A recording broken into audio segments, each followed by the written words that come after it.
इस कार्यक्रमका प्रायोजक Digitainment private limited, New Road Kathmandu.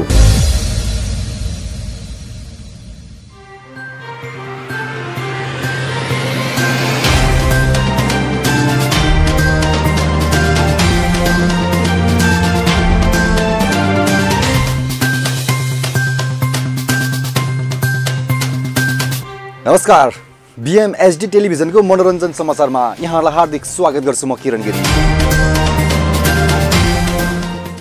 अभिनेता विपिन कार्कीका लागि वर्ष 2075 औसत रह्यो। यो वर्ष उनले अभिनय गरेका 3 चलचित्र हरि, प्रसाद तथा गोपी प्रदर्शनमा आए। यी 3वटै चलचित्र विषयवस्तुका दृष्टिकोणले उत्कृष्ट रहे। यद्यपि तीमध्ये हरि र गोपीले अपेक्षा गरे अनुसार व्यवसाय गर्न सकेनन् भने प्रसादले दर्शकको मन जित्यो। यी 3वटै चलचित्र मार्फत विपिनले आफूले हरेक प्रकारको भूमिकामा अब्बल अभिनय गर्न सक्ने कुरा प्रमाणित गरिदिएका छन्। जेठमा प्रदर्शनमा आउने विपिनको नयाँ चलचित्र जात्रै जात्रा दर्शकमाझ प्रतीक्षाको विषय बनेको छ। दीपक राज गिरीले पुनः एकपटक आफू नेपाली चलचित्रको नम्बर 1 मेकर भएको प्रमाणित गरिदिए। उनले निर्माण तथा अभिनय गरेको चलचित्र छक्का पञ्जा 3 वर्षकै सर्वाधिक व्यवसाय गर्ने चलचित्र साबित भयो।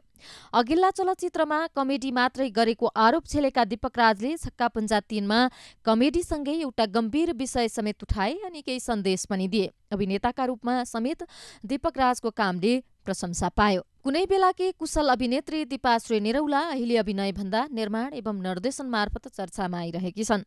छक्का पञ्जा 3 लाई कुशलतापूर्वक निर्देशन गरेर दीपाश्रीले आफूलाई सफल चलचित्रकर्मीको सूचीमा उभ्याएकी छिन्। यसै पनि नेपाली चलचित्रमा महिला निर्देशकको संख्या कम भएको अवस्थामा दीपाले त्यो अभाव पूर्ति मात्रै गरेकी छैनन्, वर्षकै सर्वाधिक सफल चलचित्र निर्देशन गरेर आफूमा भएको क्षमता समेत प्रमाणित गरेकी छिन्। अघिल्लो वर्ष चलचित्र ऐश्वर्याबाट रजत पटमा पदार्पण गरेकी अभिनेत्री हुन् दीपिका प्रसाई। पहिलो चलचित्रबाटै प्रशस्त सम्भावना देखाएकी दीपिकाले दोस्रो चलचित्र छक्का पञ्जा 2 मा अझ सशक्त भूमिका निर्वाह गरेर दर्शकलाई प्रभावित तुल्याइन्। यति बेला तेस्रो चलचित्रमा अनुबन्ध भइसकेकी दीपिका राम्रो स्क्रिप्टमा मात्रै काम गर्ने अडानमा बसेका कारण सफल भइरहेको अनुमान गर्न सकिन्छ। ह्याप्पी डेज, कोहलपुर एक्सप्रेस, मट्टीमाला, नाइ नभन्नु ल 5 कथा काठमाडौँ, छक्का पञ्जा 3 तथा अनागत अभिनेत्री प्रियङ्का कार्कीका लागि वर्ष 2075 फलदायी रह्यो। यो वर्ष उनले अभिनय गरेका 7वटा चलचित्र प्रदर्शनमा आए।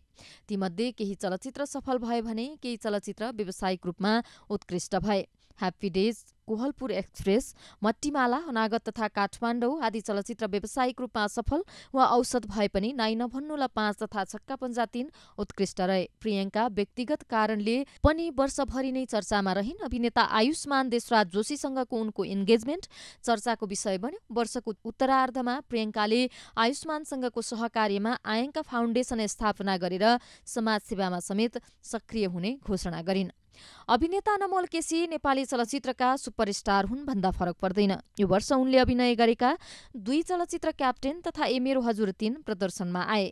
ए मेरो हजुर 3 आजै शुक्रबारदेखि प्रदर्शनमा आएको छ। यसको व्यावसायिक पक्षका बारेमा केही भन्न मिलेन। चलचित्र क्याप्टेन व्यावसायिक रूपमा सफल भयो। अघिल्लो वर्ष चलचित्र क्रीमा एक्सन भूमिकामा प्रस्तुत भएका अनमोल यो वर्ष क्याप्टेनमा फुटबलरका रूपमा पनि उत्तिकै जमे। चलचित्रको पर्दामा उनलाई वास्तविक खेलाडी नै देखाइयो। ए मेरो हजुर 3 मा उनी दोहोरो भूमिकामा देखा परेका छन्। यो चलचित्रमा उनी संगीतकर्मीको भूमिकामा छन्।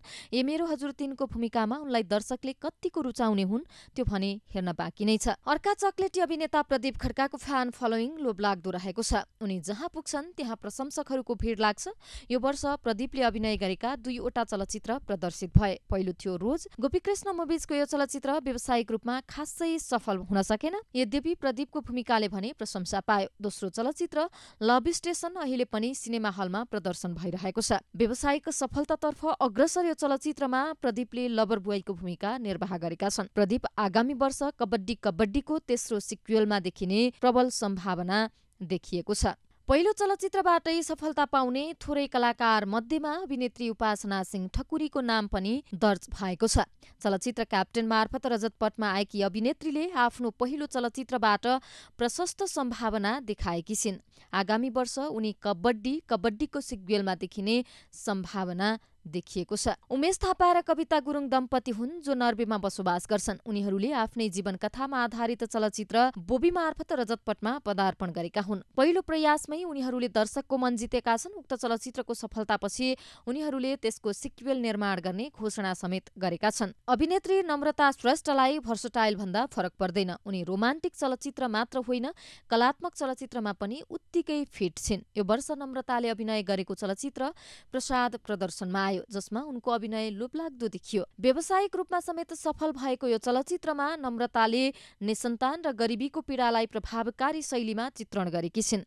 आगामी वर्ष उनी चलचित्र जायरामा खेलाडीको भूमिकामा प्रस्तुत हुँदैछिन्। अभिनेत्री स्वस्तिमा खड्काले अभिनय गरेको चलचित्र बुलबुलको व्यावसायिक पक्ष जे जस्तो भए पनि उनले अभिनयबाट भने प्रशंसा पाएकी छिन्। उक्त चलचित्रमा निम्नवर्गीय महिलाका साथै टेम्पो चालिकाको अप्ठ्यारो भूमिकालाई समेत उनले सहजताका साथ निर्वाह गरेकी छिन्। चलचित्रमा स्वस्तिमाको अभिनयबाट दर्शकका आँखा रसाएको पाइन्छ। व्यावसायिक रूपमा सफल चलचित्र नाइ नभन्नु ल 5 मा पनि स्वस्तिमाको भूमिकाले दर्शकको मन जितेको थियो। चलचित्र जय भोलेमा पनि उनको भूमिका मन पराइयो। अभिनेता गौरव पहाडीका लागि यो वर्ष मिश्रित रह्यो। उनले अभिनय गरेका 2 चलचित्र मिस्टर भर्जिन तथा साइली प्रदर्शनमा आए। मिस्टर भर्जिनको व्यावसायिक पक्ष खासै राम्रो हुन सकेन। यद्यपि साइलीबाट भने गौरवले राम्रो सफलता हासिल गरे। साइलीमा उनको अभिनय प्रशंसनीय रह्यो। अभिनेत्री मेनुका प्रधानले अभिनय गरेको जम्मा एउटा मात्रै चलचित्र साइली यो वर्ष प्रदर्शनमा आयो। चलचित्रमा उनी शीर्ष भूमिकामा प्रस्तुत भएकी छिन्। रङ्गमञ्चको पृष्ठभूमिबाट आएकी अभिनेत्रीको अभिनय त्यसै पनि सुन्दर हुन्छ। चलचित्र साइली मार्फत उनले पुनः एकपटक आफूलाई प्रमाणित गरेकी छिन्।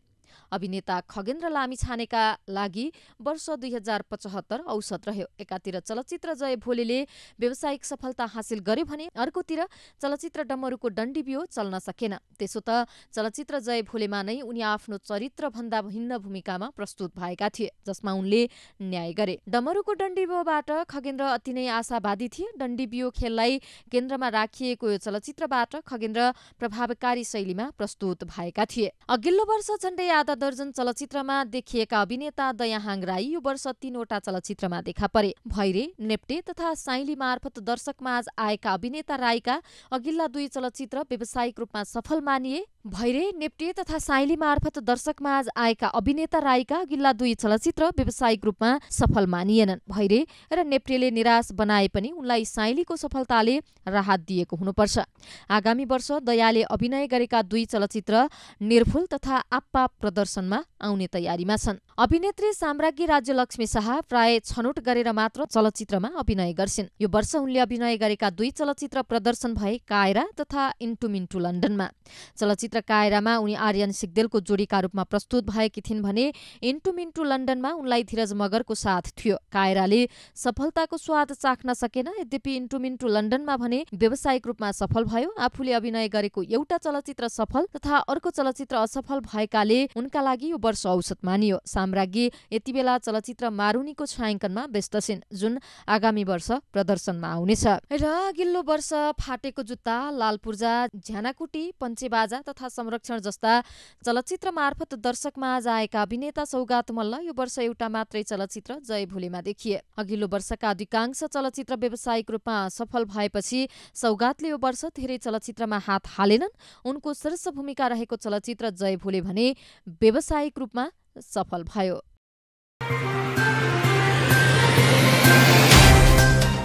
दुई 2074 सालमा प्रदर्शित 90 वटा चलचित्र मध्ये 44 वटा चलचित्र असफल साबित भएका थिए। वर्ष 75 मा उक्त संख्या ठ्याक्कै दोब्बरले बढेको छ। यो वर्ष प्रदर्शनमा आएका झण्डै 93 वटा चलचित्र मध्ये करिब 80 वटा चलचित्र असफल भएका छन्। राम्रो व्यवसाय गर्ने आश गरिएका चलचित्र समेत यो वर्ष नराम्रोसँग चिप्लिए। चलचित्रकर्मी मनोज पण्डितले चितवन राष्ट्रिय निकुञ्जमा घटेका घटनाहरूलाई समेटेर तयार पारेको कमलजङ कुँवरद्वारा लिखित पुस्तक गैंडालाई 4 वर्षमा आधारित चलचित्र खाग औसत रह्यो। उक्त चलचित्रमा प्रवीण खतिवड़ाको सशक्त भूमिकालाई मन पराइयो।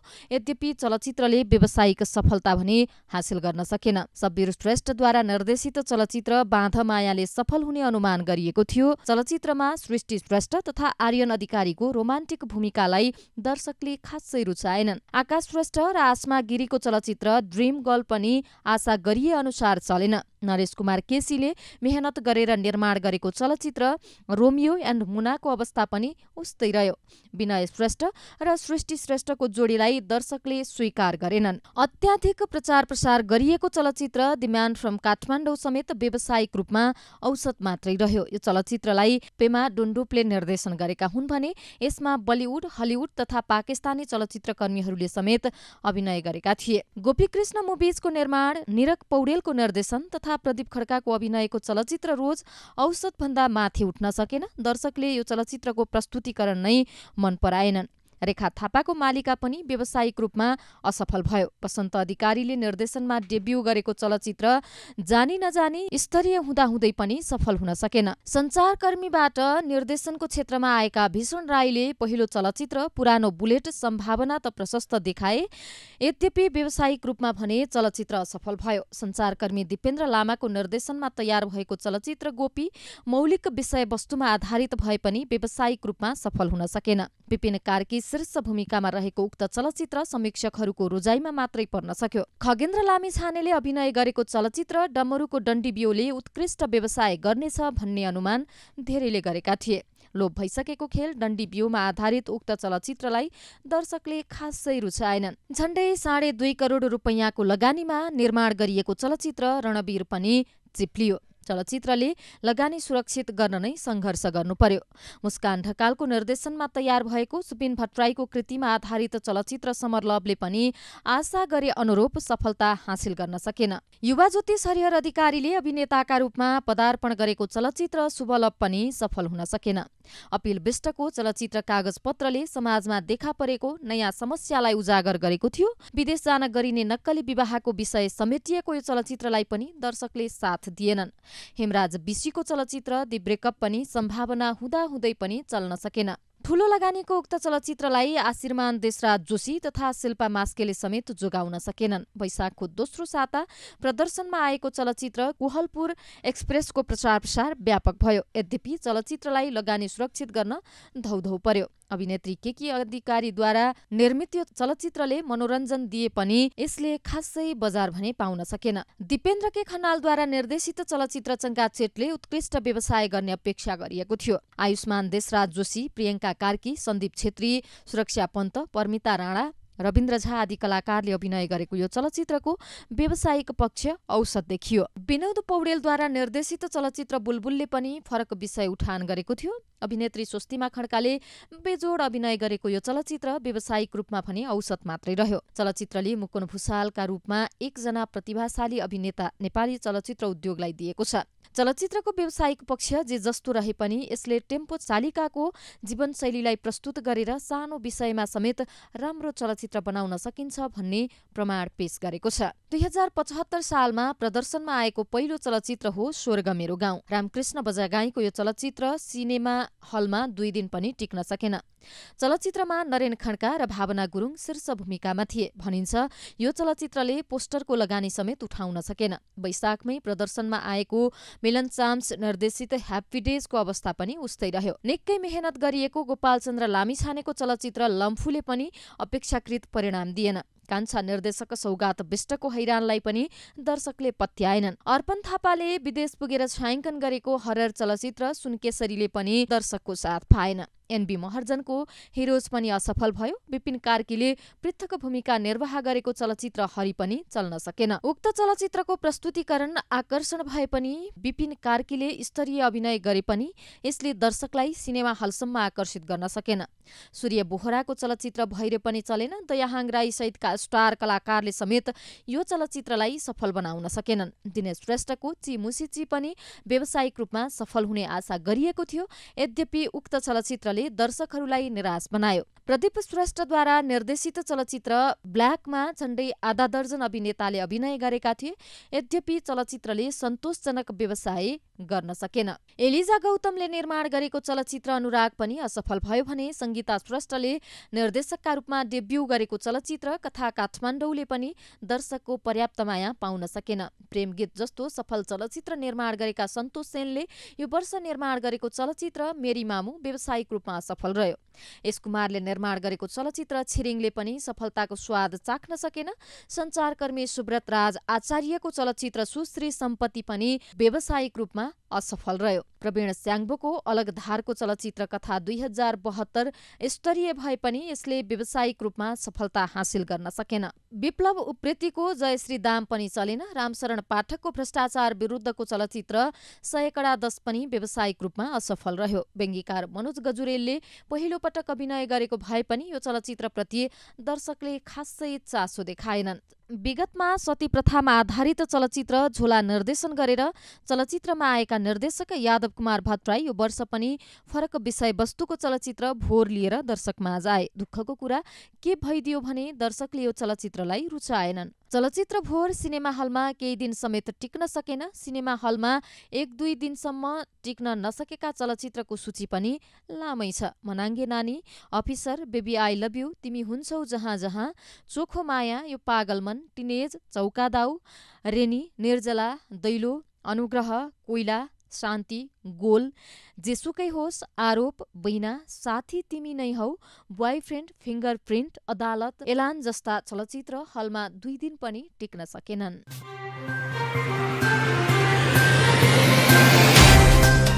दर्शकवृन्द, हामी मनोरञ्जन समाचारको साथमा छौँ। मनोरञ्जन समाचारमा खबरहरूको सिलसिला जारी नै छ। अहिलेलाई भने बेला भएको छ छोटो व्यावसायिक विश्रामको। अब उत्कृष्ट गीतहरू तपाईको मोबाइलमा।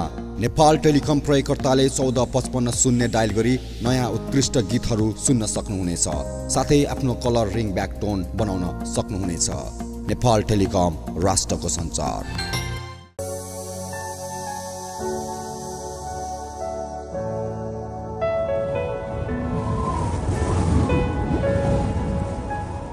हरेक मानिसहरूका जीवनमा आआफ्नै कथा व्यथा हुन्छन्। उकाली ओराली अनि ती गोरेटोमा हिँड्दा मिलेका तिता मिठा अनि सुख दुःखका छेड पनि। यसको साथसाथै जीवनमा मिलेका कतिपय सफलता र कतिपय असफलताको कथा पनि जो सम्झना लायकका हुन्छन्। यस्तै तिता मिठा उकाली ओराली सफलता र असफलताको आरोह अवरोहको अनुभवलाई छिचोल्दै आएका ती व्यक्तिको कथाको सङ्गालो हो कार्यक्रम कथा यात्रा जिन्दगीको।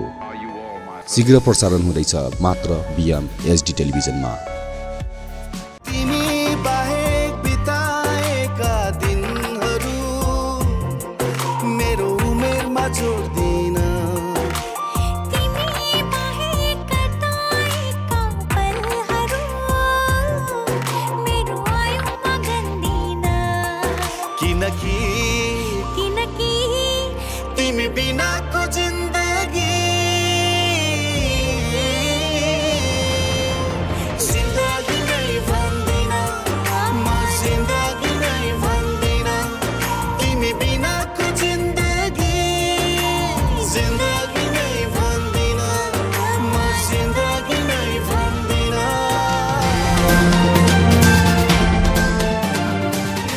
दर्शकवृन्द, यो छोटो व्यावसायिक विश्रामपछि पुनः स्वागत छ। हामी मनोरञ्जन समाचारको साथमा छौँ। अब बाँकी प्रसङ्ग। अभिनेत्री साम्राज्ञी राज्यलक्ष्मी शाह यति बेला चलचित्र मारुनीको छायाङ्कनमा व्यस्त छिन्। छायाङ्कनको व्यस्ततासँगै नायिका साम्राज्ञी सामाजिक सञ्जालमा पनि सक्रिय छिन्। उनी आफ्ना प्राय पलहरू फ्यानसँग सेयर गरिरहेकी हुन्छन्। बिहिबार मात्रै नायिका साम्राज्ञीले फेसबुकमा 3 भिन्न भिन्न मुडका तस्बिर पोस्ट गरेकी छिन्। अहिले उनका तस्बिर निकै चर्चित भइरहेको छ। आज शुक्रबारबाट प्रदर्शनमा आएको चलचित्र ए मेरो हजुर 3 को प्रिमियर पश्चात नवनायिका सुहाना थापाको कामको तारिफ गर्दै सामाजिक सञ्जाल भरिएका छन्। धेरैले नायिका सुहाना थापाको शानदार डेब्यू भन्दै प्रशंसा पनि गरिरहेका छन्। यसअघि यस्तो खालको प्रतिक्रिया नायिका साम्राज्ञी राज्यलक्ष्मी शाहले चलचित्र ड्रिम्सबाट डेब्यू गर्दा पाएकी थिइन्। आखिर सुहानाको यति धेरै तारिफ किन? चलचित्र ए मेरो हजुर 3 नायिका थापाको होम प्रोडक्सनको चलचित्र हो। उनका पिता सुनिल कुमार थापाको लगानी र आमा झरना थापाको निर्देशनमा यो चलचित्र बनेको छ। चलचित्रको केन्द्रबिन्दुमा नायिका सुहाना थापा नै छिन्। चलचित्रमा सुहानाले होस्टेलमा बस्ने आधुनिक युवतीदेखि प्रेम गर्ने मायालु युवतीसम्मको भूमिका निर्वाह गरेकी छिन्। सुहानाको अभिनय उत्कृष्ट छ। उनले आफ्नो अनुहारमा अभिनयको उत्कृष्ट झलक ल्याएकी छिन्। चलचित्रमा देखिने हरेक परिस्थितिमा सुहानाले आफूलाई ढाल्नु नै उनको खुबी हो। चलचित्रको गीतमा उनको प्रस्तुति, संवाद बोल्दा उनको अभिनयमा देखिएको गहिराईले उनले सिङ्गो चलचित्र बोक्ने हिम्मत राखेकी छिन्। चलचित्र प्रदर्शन अगाडि नायिका थापाको उचाइको विषयमा थुप्रै खालका टीका टिप्पणी भएका थिए। तर चलचित्र हेरिरहँदा उनको अभिनयको उचाइले उनको हाइटलाई छोपिदिएको छ। यसकारण पनि सुहानाको यो चलचित्र शानदार डेब्यू हो भन्न सकिन्छ।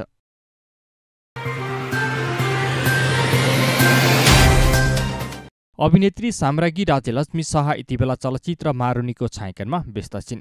छायाङ्कनको व्यस्ततासँगै नायिका साम्राज्ञी सामाजिक सञ्जालमा पनि सक्रिय छिन्। उनी आफ्ना प्राय पलहरू फ्यानसँग सेयर गरिरहेकी हुन्छन्। बिहिबार मात्रै नायिका साम्राज्ञीले फेसबुकमा 3 भिन्न भिन्न मुडका तस्बिर पोस्ट गरेकी छिन्। अहिले उनका तस्बिर निकै चर्चित भइरहेको छ। हस्त मनोरञ्जन समाचार आजलाई यति नै। भोलि फेरि हामी नयाँ खबरका साथमा उपस्थित हुने नै छौँ। आजलाई भने समाचार डेस्कका सम्पूर्ण साथीसहित क्यामेरामा दिपेश गुरुङका साथमा म किरण गिरी बिदा चाहन्छु। BMHD टेलिभिजन हेर्दै गर्नुहोला। नेपाली सिनेमा हरेकको मनमा। इस कार्यक्रमका Digitainment private limited, New Road Kathmandu.